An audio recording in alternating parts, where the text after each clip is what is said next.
नमस्कार, मैं हूं कुमार विजेंद्र। आज हमारी खास पेशकश में हरियाणा सरकार को एक साथ जमीन अधिग्रहण पर सुप्रीम कोर्ट और हाई कोर्ट के आदेश ने झकझोर कर रख दिया है। जहां सुप्रीम कोर्ट 2003 से हुए सेस से जुड़ी जमीन अधिग्रहण और इसके इस्तेमाल की पूरी प्रक्रिया जानना चाहती है और इसके लिए उसने सरकार को आदेश भी दिया है। वहीं पंजाब और हरियाणा हाई कोर्ट एनसीआर में सीएलयू देने पर पाबंदी लगा दी है और अब सरकार को एनसीआर में सीएलयू देने के लिए एनसीआर बोर्ड से मंजूरी लेनी होगी। वहीं हाईकोर्ट ने गुड़गांव में जमीन अधिग्रहण पर रोक लगा दी है। विपक्ष पहले ही रामकिशन फौजी के सीएलयू सीडी कांड में मुख्यमंत्री भूपेंद्र सिंह हुड्डा को घेरने की तैयारी में था।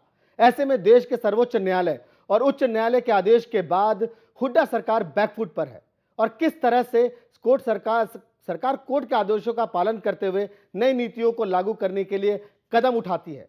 साथ ही आने वाले दिनों में जमीन अधिग्रहण पर विपक्ष किस तरह का तेवर अख्तियार करती है और जनता पर इसका क्या फर्क पड़ता है। लेकिन इन सब बात करने के पहले मुखातिब होते हैं हम अपने मेहमानों की ओर जो इस खास चर्चा में हमारे साथ शामिल हैं। आइए स्वागत करते हैं। पहले खजान सिंह हैं कांग्रेस से, इनेलो से राजीव जेटली हैं, प्रोग्रेसिव गुड़गांव फोरम के अध्यक्ष हैं रमन शर्मा और हमारे साथ पूर्व आईएएस एसपी गुप्ता जी हैं। साथ ही हमारे साथ बीजेपी के जवाहर यादव भी जुड़ेंगे।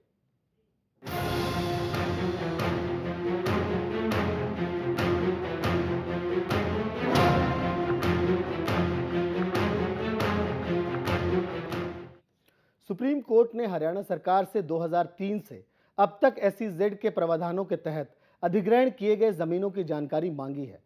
सरकार अदालत को यह जानकारी देगी कि जमीन कैसे अधिग्रहण की गई और उस जमीन का इस्तेमाल इस प्रावधान के अंतर्गत कैसे हुआ। वहीं पंजाब और हरियाणा हाईकोर्ट ने हरियाणा सरकार के सीएलयू और जमीन अधिग्रहण पर रोक लगा दी है। देखते हैं एक रिपोर्ट। सुप्रीम कोर्ट ने हरियाणा सरकार से 2003 से अब तक सेस के प्रावधानों के तहत अधिग्रहित की गई जमीनों की जानकारी मांगी है। इसमें सरकार को जमीन अधिग्रहण से लेकर इसके इस्तेमाल तक की पूरी जानकारी देनी होगी। वहीं पंजाब और हरियाणा हाईकोर्ट ने हरियाणा सरकार को एनसीआर बोर्ड के मंजूरी के बिना किसी भी तरह का सीएलयू देने और जमीन अधिग्रहण पर रोक लगा दी है। कोर्ट का ये मानना था कि ये मुश्किल है करना, क्योंकि इसमें काफ़ी लोगों के राइट्स इफेक्ट होंगे। वो लोग कोर्ट में पार्टी नहीं है, कोर्ट के सामने नहीं है। लेकिन फिर उसके बाद जो secretary town and country planning है, उनकी स्टेटमेंट रिकॉर्ड करी गई कि आज के बाद से जब तक सब रीजनल प्लान सबमिट नहीं होता नेशनल कैपिटल बोर्ड के आगे और जब तक वो अप्रूव नहीं होता, आज के बाद से कोई लाइसेंसेस और एक्विजिशन और चेंज ऑफ लैंड यूज नहीं करी जाएगी। सेस, सीएलयू और जमीन अधिग्रहण हरियाणा सरकार के लिए आफतों का पहाड़ लेकर आया है। दरअसल सीएलयू सीडी कांड में रामकिशन फौजी के साथ हुड्डा सरकार भी विपक्ष के निशाने पर है। सबसे बड़ा ईमानदारी का अपने आप पे ठप्पा लगाता था ये चौधरी संपत सिंह, जिसको लोग संपत्ति सिंह के नाम से जानते हैं। इस संपत सिंह ने भी ये कहा था कि मेरे से बड़ा ईमानदार कोई नहीं है। उस संपत सिंह का बेटा भी आज ये कहता है कि मुझे भी 5 करोड़ ला करके दे दो, मैं अपने पापा से कह के आपको सीएलयू दिलवा दूंगा। जमीन घोटाले में विपक्ष ने सीएम की घेराबंदी शुरू कर दी है। ऐसे में सुप्रीम कोर्ट और हाई कोर्ट के आदेश ने हरियाणा सरकार के लिए सियासी खाई तैयार कर दी है, जिसे भरने के लिए सरकार को जल्द ही नई नीतियों पर विचार करना होगा। ब्यूरो डेस्क, खबरें अभी तक। सबसे पहले हम रुख करेंगे खजान सिंह जी का, जो कांग्रेस से हैं हमारे साथ जुड़े हुए। खजान सिंह जी, जिस तरह से आज जो सुप्रीम कोर्ट ने कल जो दिया था कि एसईजेड में जो भी हुआ है, अब तक ज़मीन के साथ जो भी सरकार ने किया है उसका पूरा ब्यौरा मांगा है। साथ ही जिस तरह से पंजाब हरियाणा हाई कोर्ट ने कहा है कि अब आपको बताना पड़े, अब आपको जब भी सीएलयू की बात करते हैं तो उसमें जाके आपको लेना पड़ेगा पहले ऑर्डर जाके या नोटिफिकेशन कराना पड़ेगा एनसीआर बोर्ड से। ऐसे में क्या लगता है कि पुराने जो पड़े हुए जितने आपके, क्योंकि सीएलयू कराना हो चाहे एसईजेड के जो मामले हैं, अब वो बिल्कुल सामने हैं और कोर्ट इसमें आदेश दे दिया, सरकार कितने बैकफुट पे? देखिए, तो माननीय सुप्रीम कोर्ट ऑफ इंडिया हमारी सर्वोच्च न्यायालय है और माननीय Punjab and Haryana high court हमारा स्टेट का हाई कोर्ट है। तो उन्होंने जो भी आदेश दिया है हम उसका सम्मान करते हैं, उसका स्वागत भी करते हैं और कोर्ट को अधिकार है कि वो किसी भी अगर कोई कहीं उनको हैंकी पैंकी नज़र आता है तो वो उसको देख सकते हैं। लेकिन मैं ये समझता हूँ कि इसमें पारदर्शिता है और किसी किस्म की भी अगर कोई मैटर होगा तो वो कोर्ट के जो भी आदेश है वो असल में अभी तक तो हमने पढ़ा भी नहीं है जी। लेकिन जैसा कि आपके टीवी चैनल पे अभी रिपोर्ट देखी थी उसके मुताबिक जैसा माननीय कोर्ट ने आदेश दिया है उसका सम्मान करना चाहिए और उसकी अनुपालना होगी।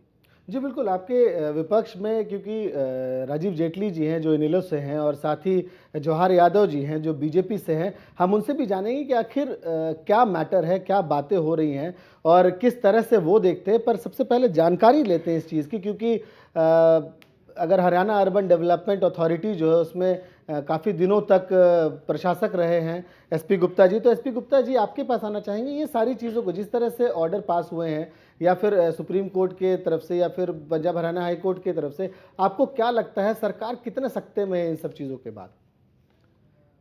नहीं, देखिए विजेंद्र जी, ऐसा है जो ये पंजाब हरियाणा हाई कोर्ट का जो आदेश आया है जी, मैं समझता हूँ ये आदेश बिल्कुल ठीक है। और मैं इस मिनिस्ट्री ऑफ अर्बन डेवलपमेंट में रहा हूँ, जो एनसीआर प्लानिंग बोर्ड है उसको भी देखता रहा हूँ मैं, और कोशिश नहीं की जाती एक्ट के हिसाब से काम करने की। अगर देखा जाए जो एनसीआर एरिया है, जैसे अभी 2 जींद डिस्ट्रिक्ट को हमने एनसीआर में हरियाणा गवर्नमेंट ने अभी इंक्लूजन कराया है उनका, तो कई बार हम क्रेडिट लेते हैं जी बड़ा विकास होगा ये होगा, लेकिन उसके साथ कुछ शर्तें भी हैं। जी, जितनी भी प्लानिंग है एनसीआर में, मैं क्लियर कर दूं, जितनी भी एनसीआर एरिया में जो भी प्लान होगी वो एनसीआर प्लानिंग बोर्ड से पास होगी। स्टेट जो है, एक तो रीजनल प्लान होता है, रीजनल प्लान जो है एनसीआर प्लानिंग बोर्ड के सारे एनसीआर में जितने पार्टिसिपेटिंग स्टेट हैं, हमारे 3 स्टेट आते हैं, राजस्थान, यूपी और हरियाणा और साथ में दिल्ली है। ये पार्टिसिपेंट्स का जितना एरिया है इसमें कोई 40,000 का किलोमीटर के आसपास का एरिया जो ये जोड़ा है, तो इस एरिया में जो रीजनल, इसकी एक रीजनल प्लान होगी। जी, अभी 2021 की अभी आपने देखा होगा ना, एनसीआर प्लानिंग बोर्ड की कुछ दिन पहले मीटिंग हुई थी, उसमें पास हुआ है वो 2021 की। तो जो रीजनल प्लान बनती है उसके बाद सब रीजनल प्लान बनती है, जी, वो जो स्टेट का जितना एरिया आता है उसके हिसाब से बनती है। तो जितनी भी हमारे जो ये सीएलयू हो रहे हैं जी, सिटी डेवलपमेंट प्लान के हिसाब से, वो मेरा मानना ये है कि जितने आज तक इस BCLU हुए हैं वो सारी इनकी वायलेशन है, और सरकार ने कभी कोशिश नहीं की, ना कोई इस मुद्दे पे आज तक कोर्ट में गया है। देखो, इतने हम चैलेंज करते हैं, इतनी वो करते हैं, इसको किसी ने आज तक चैलेंज नहीं किया। जी, पर गुप्ता साहब, आप अगर उसमें थे, जिस तरह से चाहे अर्बन डेवलपमेंट अथॉरिटी में हो, चाहे मिनिस्ट्री ऑफ अर्बन्स में हो, एनसीआर बोर्ड की बात आपने की है, तो ऐसे में आपको कहीं पे ये लगा अपने रहते हुए, जब आप उस वक्त वहाँ पे थे और उस डिपार्टमेंट में थे, कि यहाँ पे कुछ गड़बड़ी हो रही है? क्योंकि सीएलयू की बात जिस तरह से कह रहे हैं कि अब निकलेगी तो बात जो है निकलेगी तो दूर तलक जाएगी, इस तरह की बात नहीं, देखिए मैं इस बारे में बड़ा क्लियर कर दूं। जी, मैं यहाँ हुड्डा में प्रशासक था, जी, और लोग हुड्डा को ही प्लानिंग समझते हैं, जबकि हुड्डा तो एक क्लोनाइजर है, जैसे प्राइवेट क्लोनाइजर होते हैं। जी, ये जितनी प्लानिंग सीएलयू जो करते हैं, ये country and town planning department करता है, जी, उसका हुड्डा से दूर दूर का संबंध नहीं है। लोग ये सोचते हैं हुड्डा वालों ने किया, लेकिन क्योंकि मेरी इसमें स्पेशलाइजेशन है अर्बन डेवलपमेंट में, प्लानिंग में, तो मुझे सारे कानून का पता है। उससे भी मेरी मुख्यमंत्री जी से बात हुई थी इस बारे में। जी, मैंने कहा जी जो आप ये जैसे गुड़गांव की डेवलपमेंट प्लान आई, मैंने उनको कहा सर कम से कम ये प्लान आप एनसीआर प्लानिंग बोर्ड में भेज तो दो, कम से कम इन्फॉर्मेशन तो दे दो। जी, गुड़गांव की 5 डेवलपमेंट प्लान हमने चेंज कर दी, 5 साल में 3 प्लान कर दी चेंज। बिल्कुल। मैंने कहा ये सारी वायलेशन है, बिल्कुल। लेकिन कोई उसको देखा नहीं किसी ने। चलिए ठीक है। यहाँ पे जेटली जी जिस तरह से, क्योंकि लगातार इस चीज़ को लेकर सीडी भी आपकी पार्टी ने जारी किया था, और रामकिशन फौजी के बारे में कि सीएलयू कराना चाहते हैं, ऐसे में मैं सवाल थोड़ा सीएलयू से हटकर, क्योंकि एसईजेड पे है, सुप्रीम कोर्ट के आदेश आए हैं, तो ऐसे में किसानों की खेती को जो खेती पर जो ज़मीन अधिग्रहण किया गया था, और उस ज़मीन अधिग्रहण के बाद निजी कंपनियों को वो दे दिया गया था, और उसके बाद अब जो सुप्रीम कोर्ट है उसने जवाब मांगा है कि उन ज़मीनों का क्या हुआ और उसका क्या प्रोग्रेस है। तो ऐसे में आपको क्या लगता है कि हुड्डा सरकार फंसती नज़र आ रही है? देखिए मैं ना आपकी बात को थोड़ा सा अलग तरीके से लेना चाहूँगा। जी। सबसे पहले तो ये बताना चाहूँगा आपके चैनल के माध्यम से आपके दर्शकों को जी। कि सबसे पहले ये मैं गुप्ता जी को भी अभी सुन रहा था। जी। सबसे पहले स्पेशल एक्सपोर्ट जोन बने थे हमारे। स्पेशल एक्सपोर्ट जोन में हमारा जो पर्पस होता था वो ये होता था कि हम ज़्यादा से ज़्यादा एक्सपोर्ट कर सकें। तो उसी को मॉडिफाई करके 2000 में हमारा स्पेशल इकोनॉमिक जोन बना है, SEZ जिसको हम कहते हैं। तो इसका भी पर्पस यही था कि मैक्सिमम जो है हमारा रेवेन्यू आए, हमारे पास फॉरेन रेवेन्यू आए और मैक्सिमम हमारा एक्सपोर्ट हो। लेकिन जब ये बना था तब ये नहीं पता था कि इसके अंदर एक हरियाणा में हमारे मुख्यमंत्री जी ऐसे भी होंगे जो उसका इस तरीके से मिसयूज़ करेंगे कि वो प्रॉपर्टी डीलिंग की शेप में चेंज हो जाएगा वो। अब आप ये देखिए, आपने सबसे पहले बात करी कि इन्होंने जो भूमि अधिग्रहण करी, मैं आपको ये बताना चाहता हूँ कि हमारे मुख्यमंत्री जी ने लगभग 2000, 2500, 2200 एकड़ ज़मीन जो है उसका CLU करा है। जी। 22 आपने बोला CD कांड की बात करी, मैं 2200 एकड़ ज़मीन की बात करना चाहता हूँ कि 2200 एकड़ ज़मीन पे जो CD के अंदर प्रूव हुआ है उसके हिसाब से लगभग 1.5 करोड़ रुपए पर एकड़ के हिसाब से CLU किया जा रहा है। तो अगर इस टोटल को कैलकुलेट करेंगे तो लगभग 33,000 करोड़ रुपए का ये CLU का घोटाला ही सिर्फ सामने आता है। जी। दूसरी बात आपको ये बोलना चाहूँगा, जैसा अभी मैं गुप्ता जी को सुन रहा था, उन्होंने बड़ी अच्छी बात बोली कि सरकार का काम प्रॉपर्टी डीलिंग नहीं होता है। स्पेशल इकोनॉमिक जोन के अंदर सरकार का जो काम होता है वो सर्विसेज देना होता है, ना कि प्रॉपर्टी डीलिंग करना होता है। और मैं गुप्ता जी शायद एग्री करेंगे मेरी बात से। और उसमें भी क्या होता है, उसमें जो इनके जो डेवलपमेंट कमिश्नर होता है उसके पास राइट होता है कि उनको क्या चाहिए। जिस कंपनी ने वहां पे आना है, इलेक्ट्रिसिटी चाहिए, उनको कोई टैक्स रिबेट चाहिए, उनको कोई और दूसरी चीज चाहिए, तो वो चीज उसको प्रोवाइड की जाती है। यहाँ पे क्या हुआ, यहाँ पे सरकार ने उन सब चीजों को छोड़ के अगर एक काम किया तो वो ये किया कि लोगों को एक सपने दिखाए कि हम आपको एक फला जगह देंगे जहाँ पे मल्टीनेशनल कंपनियां होंगी, जहाँ आपकी जॉब लगेगी, यहाँ पे स्कूल्स होंगे बड़े बड़े, अच्छा आपका लाइफस्टाइल चेंज हो जाएगा, आपके बच्चे अच्छे स्कूलों में जाएंगे, आपको अच्छी मेडिकल फैसिलिटी मिलेगी। अब मैं आपको बताना चाहता हूँ, प्रॉपर्टी बूम पर थी, जिस टाइम प्रॉपर्टी बूम पर थी इस टाइम इन्होंने रिलायंस के साथ मिलकर लगभग, रिलायंस ने भी एक आश्वासन दिया कि हम 25,000 करोड़ रुपए का इन्वेस्टमेंट करेंगे और 5 लाख जॉब देंगे। तो इन्होंने उस टाइम तो सारी जमीन एक्वायर कर ली। उसके बाद जब तक प्रॉपर्टी बूम पर थी ये प्राइवेट बिल्डरों में बांटते रहे उस जमीन को, उसका मोटा कमीशन खाते रहे।